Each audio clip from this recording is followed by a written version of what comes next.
கோவை மாவட்டம் பொள்ளாச்சி குமரன் நகரில் இயங்கி வரும் நகராட்சி துவக்கப் பள்ளியில் 1ஆம் வகுப்பு முதல் 5ஆம் வகுப்பு வரை பயிலும் 49 மாணவர்களுக்கு ஒரே ஒரு ஆசிரியர் மட்டுமே பணியில் இருப்பதால் கூடுதலாக ஆசிரியர்களை நியமிக்க வேண்டுமென பெற்றோர் கோரிக்கை விடுத்துள்ளனர்.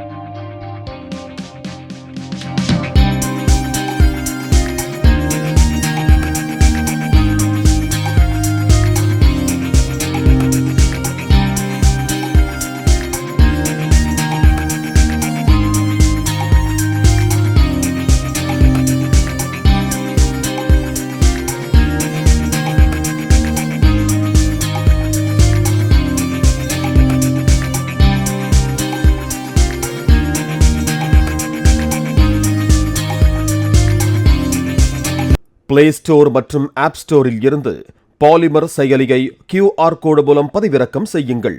செய்திகளை உடனுக்குடன் பெறுங்கள்.